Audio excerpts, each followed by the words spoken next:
Avis vascular centre మన దేశంలోనే the best varicose vein hospital.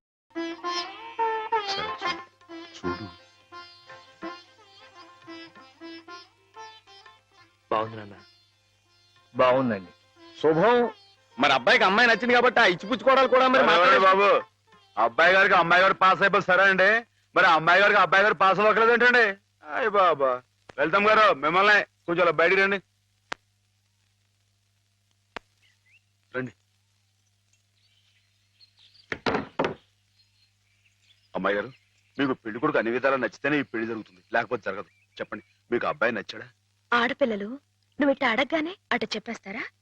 రైటే లేండి, ఇటప్పుడు కొంచెం ఇరకాడంగానే ఉంటుంది.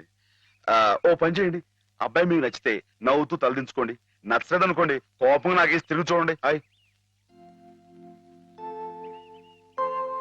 అయ్యి బాబాయ్, అదేంటండి? అటు నవ్వు కాదు, ఇటు కోపం కాదు, అటు బాధగా చూసి అర్థం ఏంటండి? నాన్నని, చెల్లెల్ని, మిమ్మల్ని అందరినీ వదిలి వెళ్ళాలంటే బాధగా ఉంది. రైటేనండి, ఆడపిల్ల అంటే అంతే కదండి. పాపం రేపు హేమ గారు కూడా అంతేలే. వదిలేస్తే లింకులు పెట్టేస్తాడు. నీకాయన నచ్చారా లేదా అది చెప్పు.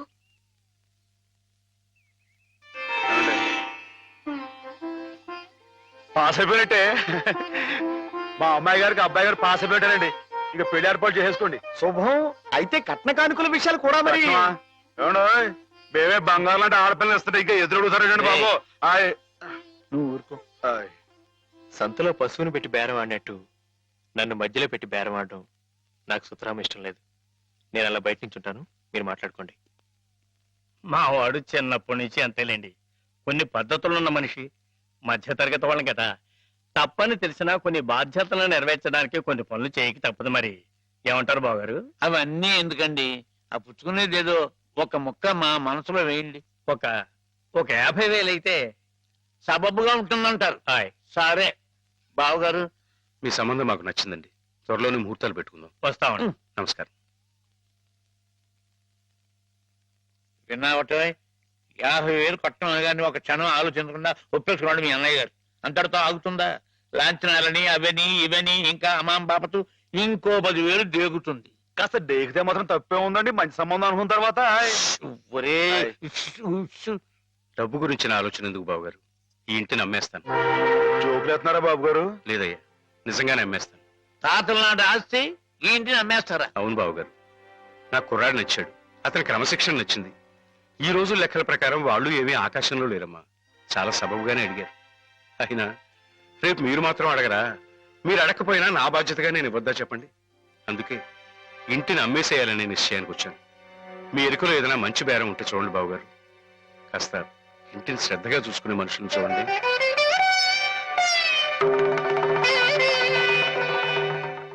బామ్మగారు. ఎవరు? మాధవ. రా బాబు కూర్చో.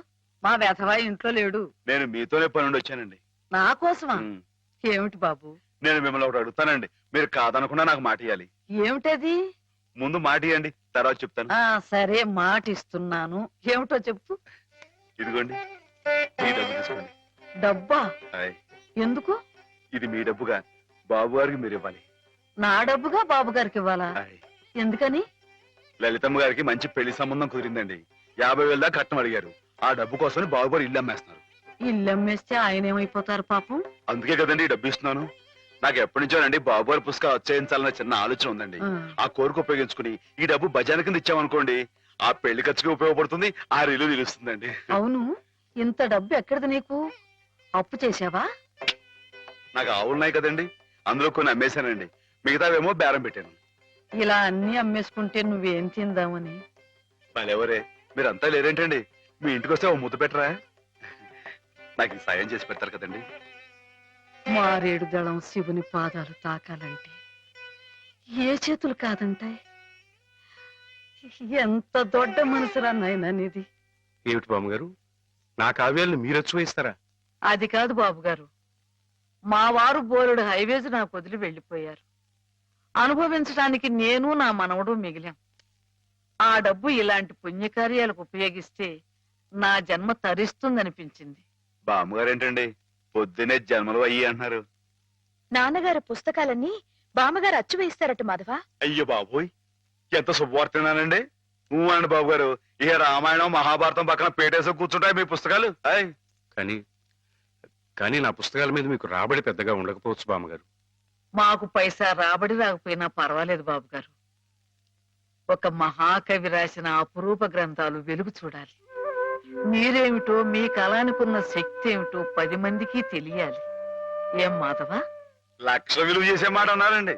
ఆ మాటతో పాటే భజానగా ఇంత ఇప్పించేస్తే ఈ విషయం పాస్ అయిపోద్దండి. ఆయ్ మాధవ, బేరాలు ఆడడానికి భజనాలు పుచ్చుకోవడానికి ఇది నువ్వు పశువుల సంతకెళ్ళి చేసే పశువుల బేరం అనుకున్నావుటయ్యా.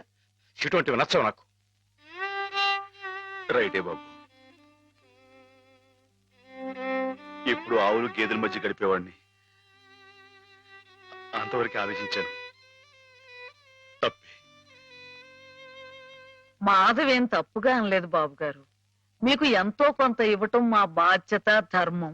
ప్రస్తుతానికి 50,000 అట్టి పెట్టండి. ఇప్పుడు ఎందుకు బామ్మగారు? రేపు పుస్తకాలన్నీ వచ్చైన తర్వాత ఏకమొత్తంగా ఇద్దరు గాని. ఉంచండి బాబు గారు. పెద్దమ్మాయి గారు పెళ్ళని కూడా అనుకుంటున్నారట కదా, దేనికైనా అక్కడికి వస్తుంది. బామ్మగారు మాట కాదనకండి బాబు, ఉంచండి. మన అవసరం పాస్ అయిపోతుంది. ఇచ్చేయండి.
ఏమిటి ఏమిటి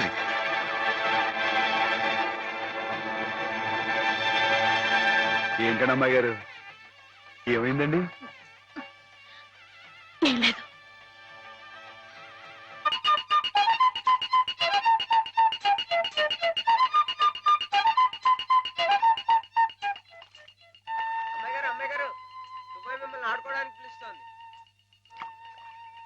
గుడికెళ్ళి వస్తున్నావమ్మా? ఆ, పుట్టినరోజు కదా అని. కన్నెపిల్ల జరుపుకునే ఒక్కొక్క పుట్టినరోజు కన్నవాళ్లకు ఒక్కో హెచ్చరికమ్మ. కళ్యాణ ఘడి సమీపిస్తుంది సుమా అనే ఓ అందమైన హెచ్చరిక. కూర్చోండి నాన్న. ఎందుకమ్మా? కూర్చోండి.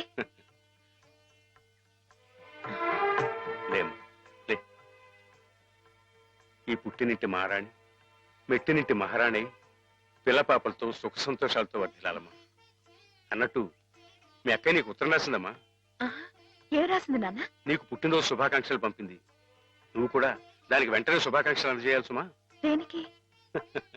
మీ అక్కయ్య నన్ను తాతం చేయబోతుందమ్మా. నిజంగా? మా నాన్న తాత అయిపోతున్నారు. బామ్మగారు వచ్చారేమో, ఒకసారి వాళ్ళ ఇంటికి వెళ్ళి చూసొస్తానమ్మా. పోరా, జరగదు చూడకూడదు. ఇదిగో ఉత్తరం ఉత్తరం. ఇటు అమ్మాయి గారు, అమ్మాయి గారు, అమ్మాయి గారు, అమ్మాయి గారు, ఈవేళ పిఠాపురంలో ఆవులు పోటీ కదండి. నేను గంగ దిశం బయలుదేరుతున్నానండి. మా చంటిగాడు నేను లేని కదా అని తలా ఇస్తారేమో, మీరు కాస్త దగ్గర నుంచి చూసుకోండి. ఇప్పుడే బయలుదేరుతున్నావా? మరి సాయంకాలం కదండి పోటీ. పోనీ మధ్యాహ్నం వెళ్ళకూడదా? మధ్యాహ్నం బయలుదేరితే టైం ఏమి మిగులుద్దండి. ఆవు కాస్త అలుపు తీర్చుకోవాలన్నా, ఈ సర్దుకోవాలన్నా ఇప్పుడు వెళ్ళడం రైట్ అండి. సరే, నీ ఇష్టం. ఉంటానండి. అదేమిటి? ఇంతకీ కావాల్సిన ఆవిడ మర్చిపోయానండి. ఈ ఏడాది కూడా బహుమతి నాకే పాస్ అయిపోవాలని కోరుకున్నారు కదండి. నువ్వు అడిగితే కదా. అయ్య బాబు, అడగాలండి. కోరుకోండి బాబు. సరే, నీదే. చాలండి.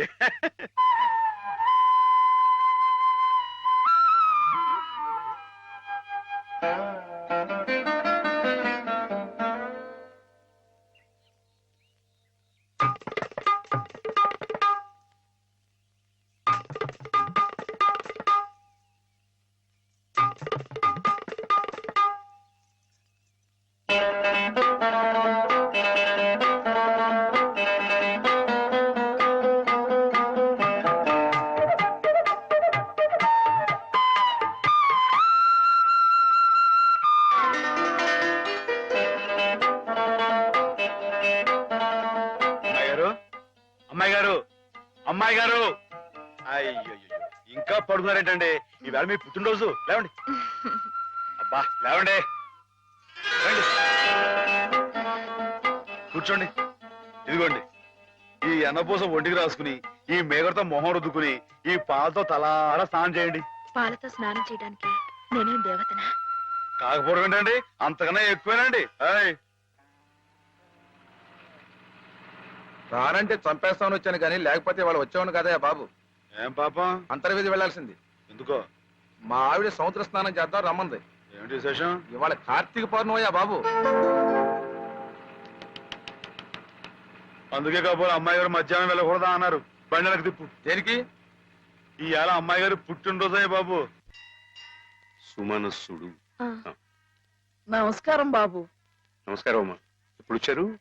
ఉదయమే వచ్చాను బాబు గారు. ఆహా. యాత్రల్లో ఎవరో కళ్ళ డాక్టరు పుణ్యాత్ముడు కళ్ళు ఆపరేషన్ చేసి బాగు చేశాడు. అలాగా? అందుకే 4 రోజులు ఆలస్యం అయింది. నాన్నగారు మీరు ఎప్పుడొస్తారా అని ఎదురు చూస్తున్నారు. దేనికి? పెద్ద మనసుతో మీరు పెళ్లి సమయానికి అందజేసిన డబ్బు ఆ శుభకార్యానికి ఎత్తు వచ్చినట్టుగా సరిపోయింది. అందుకుగాను మీకెప్పుడు రుణపడి ఉంటానండి. అంత మాట అనకండి బాబు గారు. నా పుస్తకాల మీద సర్వంసహా హక్కుల్ని మీకు ధారాదత్తం చేస్తున్నట్టు పత్రం రాయించాను. సాయంకాలం ఆ పత్రాన్ని పుస్తకాన్ని మీకు అందజేస్తాను. వద్దు బాబు గారు, అంతటి సన్మానానికి తగను నేను. ఆ కాగితంలో మాధవ్ పేరు రాయించి అతనికి ఇవ్వండి బాబు. మాధవ్ పేరా? అవును బాబు గారు, నేను మీ దగ్గర అబద్ధం ఆడాను. గంగలో మునిగిన కేదారనాథుణ్ణి చూస్తున్నా నేను తప్పు చేశాననే బాధ నన్ను తొలిచేసింది. నేను తమకిచ్చిన డబ్బు నాది కాదు. మాధవ ఆవులు నమ్మేసి డబ్బు తెచ్చి నాకిచ్చి తను ఇస్తున్నానంటే మీరు తీసుకోరనే భయంతో నేను ఇస్తున్నట్టు అబద్ధం ఆడించి మీకు ఇప్పించాడు. మాధవ? మన మాధవ? మీ ఇల్లు మీ చెయ్యి జారిపోకూడదని వాడి తపన. మీ పుస్తకాల్ని వాడి డబ్బుతోనే అచ్చు వేయించాలని వాడికి ఎప్పటి నుంచో కోరిక.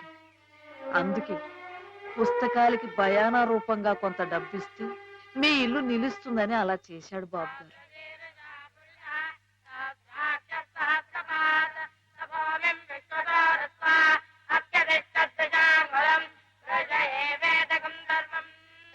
ఆవులు ఏమయ్యాయా అని అడిగితే ఆసుపత్రిలో చేర్పించానని అబద్ధం చెప్పాడు. ఇందుకేనన్నమాట. మన్ను తినలేదని ఆ రోజు గోపాలుడు చెప్పిన అబద్ధం పెంచిన తల్లిని పునీతురాల్ని చేయడానికైతే మమత నిండిన ఈ గోపాలుడు ఈనాడు చెప్పిన అబద్ధం పెంచిన పంచని 10 కాలాల పాటు చల్లగా నిలపడానికమ్మా. నన్ను యువతలి గట్టుకు చేర్చిన మహనీయుడు అవతలి గట్టునే ఆగిపోయాడమ్మా. ఒక్కసారి వాణ్ణి మాధవం తీసుకురాగలవా? అలాగే నాన్న.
అమ్మాయి గారు, ఎంతసేపు అయిందండి వచ్చి?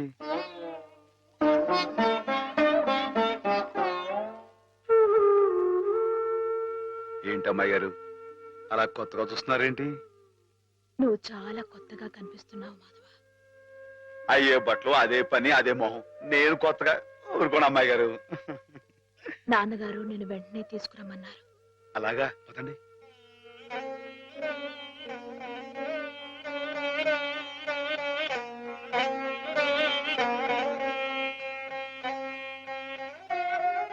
ఏమిటి ఈ అమూల్యమైన గ్రంథాలు ఏమిటి?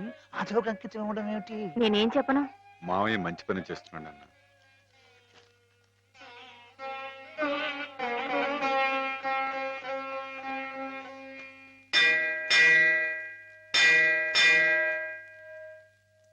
నాన్న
బాబు గారు, బాబు గారు, నాకు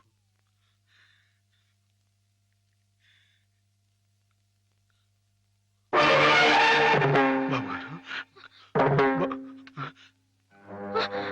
నాన్న బావా నాన్న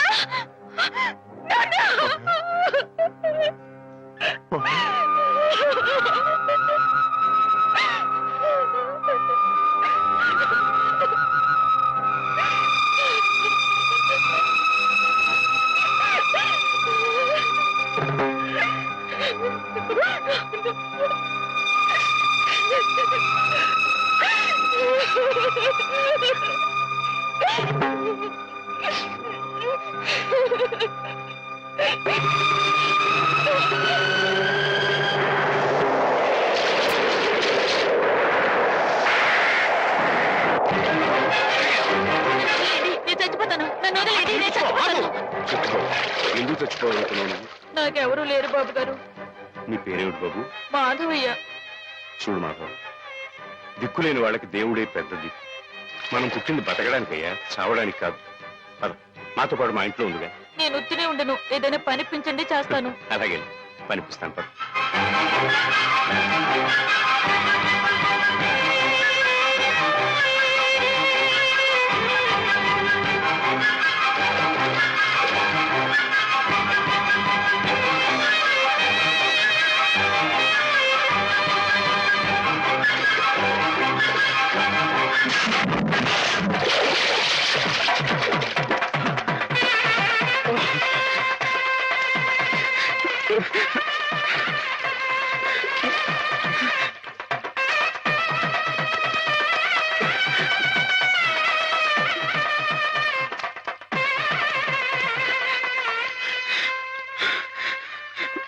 మహేశ్వరుడు, పరమేశ్వరుడు, లోకరక్షకుడు, ఇవన్నీ నీ పేర్లేక? ఒక్క మంచి పని కూడా చేయలేని వాడివి నీకెందుకయ్యా ఇన్ని మంచి పేర్లు? ఎందుకని గుళ్ళు గోపురాలు? ఎందుకని పూజలు పురస్కారాలు? చెప్పు, మాట్లాడు, మాట్లాడు, మాట్లాడు. ఎందుకంటే నువ్వు తప్పు చేసావు గనక. అసలు నువ్వు అంటూ ఉంటే కదయ్యా తప్పు చేయటానికైనా ఒప్పు చేయటానికైనా. నువ్వు ఉన్నావనుకోవటం మా పిచ్చి, మా ఎర్రి, మా భ్రమ. వద్దు, నువ్వు మా మధ్య ఉండడానికి వీలేదు. ఓ దూరంగా పో, ఈ గోదావరిలో కలిసిపో, ఈ గోదావరిలో కరిగిపో. పో, పో. ఏమిటి ఆవేశం? దేవుడి మీద నా నీ కోపం. ఈయన దేవుడులాగా అవుతాడు బాబా. నమ్ముకున్న వాళ్ళకు మంచి చేసేవాడు దేవుడు, పూజలు చేసేవాళ్ళకు కాపు కాసేవాడు దేవుడు. ఈయన మనిషిలాగే మోసాడు బాబా. లేకపోతే రోజు శివారాధన చేయందే మంచినీళ్ళు కూడా ముట్టుకుని అయ్యగారిని అర్థంతరంగా తీసుకుపోతాడా? అలాగా? ఆ, అయితే మాత్రం నీకేం అధికారం ఉందని దీన్ని నీటిపాలు చేయాలనుకుంటున్నావు? ఇది నేను చేసుకున్న బొమ్మ, దీని మీద అధికారం నాకు ఎందుకు ఉండదు? నువ్వు చేసుకున్న బొమ్మ మీద నీకు అధికారం ఉన్నప్పుడు ఆ దేవుడు చేసుకున్న బొమ్మల మీద ఆయనకి అధికారం ఉండదా బాబు? బొమ్మ పాత్ర ముగిసింది, రంగస్థలం మించి తప్పించేశాడు. ఆప్తులేని వ్యక్తులు దూరం అయితే వెలితిగానే ఉంటుంది.